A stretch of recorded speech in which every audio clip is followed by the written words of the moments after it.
नमस्कार। आज हम एक ऐसे संघर्ष की बात करने वाले हैं जो सिर्फ मिसाइलों से नहीं बल्कि भूगोल और खुद समय से लड़ा जा रहा है। मतलब एक तरफ तो है सीमा पर बैठा एक तत्काल खतरा और दूसरी तरफ है पूरी दुनिया की अर्थव्यवस्था को घुटनों पर लाने की ताकत। चलिए सीधे मुद्दे पर आते हैं। जरा इन दो नंबरों पर गौर कीजिए। ईरान से इजराइल तक एक मिसाइल को पहुंचने में लगते हैं लगभग 12 मिनट। वहीं हिजबुल्लाह से वही मिसाइल सिर्फ 15 सेकंड में पहुंच जाती है। ये जो फर्क है ना, 12 मिनट और 15 सेकंड का, यही इस पूरे संघर्ष की कहानी है। यहाँ निकटता ही सबसे बड़ा हथियार बन जाती है। तो हमारा पहला मोर्चा है इजराइल की सीमा पर मौजूद हिजबुल्लाह का ये तीव्र और एकदम करीबी खतरा। आइए समझते हैं कि ये खतरा असल में इतना गंभीर है क्यों। सोचिए, जब कोई मिसाइल 12 मिनट की दूरी से आ रही हो तो उसे रोकने के लिए एक तरह का इंटरसेप्ट कॉरिडोर मिल जाता है। मतलब इराक, सीरिया, जॉर्डन के ऊपर से गुजरते हुए, और तो और समुद्र में मौजूद अमेरिकी युद्धपोतों के डिफेंस सिस्टम, इन सब को मिलाकर उसे कई बार रोकने का मौका मिलता है। ये एक मल्टी लेयर्ड सुरक्षा कवच की तरह काम करता है। लेकिन यहाँ मामला बिल्कुल पलट जाता है। हिजबुल्लाह के केस में इजराइल को ये लंबा वक्त मिलता ही नहीं। उनके रॉकेट और ड्रोन इतने पास से लॉन्च होते हैं कि लोगों के पास शेल्टर तक भागने के लिए सिर्फ 15 सेकंड होते हैं। यही हिजबुल्लाह की सबसे बड़ी रणनीतिक ताकत है। उसने समय को ही एक हथियार में तब्दील कर दिया है। और ये खतरा सिर्फ नज़दीकी का नहीं है बल्कि तादाद का भी है।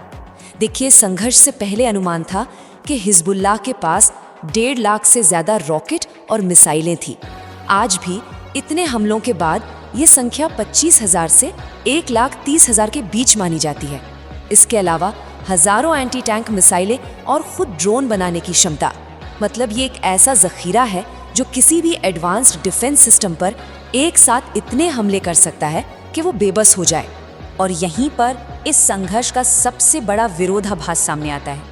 जब भी इजरायली सेना दक्षिणी लेबनान में कोई बड़ा ऑपरेशन करती है या बमबारी करती है तो हिजबुल्लाह कमज़ोर होने के बजाय और मजबूत हो जाता है। ये ना एक साइकिल की तरह काम करता है। इन स्टेप्स को देखिए। पहला, इजरायली हमलों से आम नागरिक बेघर होते हैं। दूसरा, हिजबुल्लाह खुद को लेबनान के रक्षक की तरह पेश करता है। तीसरा, उनका जो सोशल सर्विस नेटवर्क है वो इन बेघर लोगों को मदद पहुंचाता है, जैसे कि रहने की जगह, पैसा। और चौथा, इसी से स्थानीय लोगों के बीच उनका समर्थन और भी गहरा हो जाता है। अच्छा, तो ये तो था एक मोर्चा। अब चलते हैं दूसरे मोर्चे पर। प्रॉक्सी हिजबुल्लाह से हटकर अब हम उसके संरक्षक यानी ईरान और एक बिल्कुल अलग तरह के युद्ध के मैदान पर ध्यान देते हैं। ये लड़ाई सैन्य कम आर्थिक ज्यादा है। ये है होर्मुज जलडमरू मध्य, फारस की खाड़ी और खुले समुद्र के बीच का एक बेहद संकरा रास्ता। अपने सबसे संकरे पॉइंट पर यह सिर्फ 33 किलोमीटर चौड़ा है और जहाँ से जहाज असल में गुजरते हैं वो रास्ता तो हर दिशा में मुश्किल से 2-3 किलोमीटर का ही है। तो इसका महत्व कितना बड़ा है अंदाजा लगाइए। दुनिया का लगभग 1/4 तेल और 1/3 LNG ट्रेड इसी छोटे से रास्ते से होकर गुजरता है। मतलब यहाँ जरा सी भी रुकावट पूरी ग्लोबल इकोनॉमी को हिला कर रख सकती है। और ईरान इसी कमजोरी का फायदा उठा रहा है।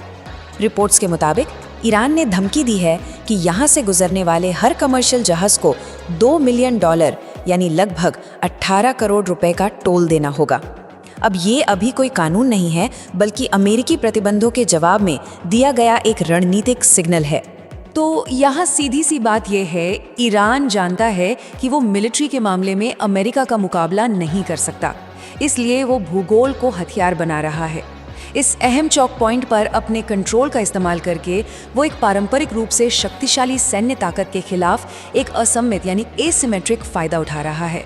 तो चाहे लेबनान में तनाव हो या होर्मुज जलडमरू मध्य में, इन क्षेत्रीय संघर्षों के वैश्विक परिणाम हो सकते हैं। आइए देखें कैसे। अगर होर्मुज में कोई भी रुकावट आती है तो इसका सीधा और बहुत गंभीर आर्थिक असर पड़ेगा। कच्चे तेल की कीमतें जो अभी लगभग $112 प्रति बैरल हैं, वो झट से $150 या उससे भी ऊपर जा सकती हैं। और इसका मतलब होगा दुनिया भर में महंगाई।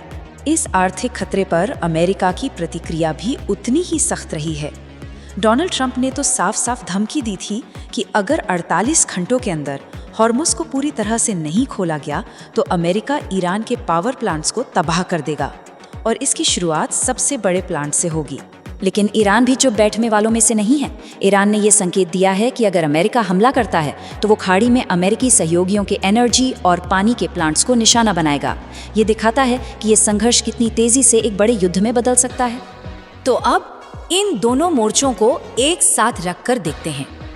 हिजबुल्लाह की रणनीति और ईरान की रणनीति के बीच एक गहरा कनेक्शन है और ये हमें आज के दौर की लड़ाइयों की बदलती प्रकृति के बारे में बहुत कुछ बताता है। इस टेबल को देखिए, इससे पूरी तस्वीर एकदम साफ हो जाती है। एक तरफ है पारंपरिक शक्ति जैसे कि एडवांस्ड हथियार, एयर डिफेंस, आर्थिक प्रतिबंध, और दूसरी तरफ है असम्मित लाभ यानी हिजबुल्लाह की भौगोलिक नज़दीकी और ईरान का एक अहम चोक पॉइंट पर कंट्रोल। ये पारंपरिक ताकत और चालाक रणनीति का सीधा टकराव है। तो अंत में हम इसी सवाल पर आकर रुकते हैं, आज के दौर के संघर्ष में असल में ज्यादा शक्तिशाली क्या है, एक विशाल एयरक्राफ्ट कैरियर या पानी के एक 33 किलोमीटर चौड़े रास्ते पर कंट्रोल?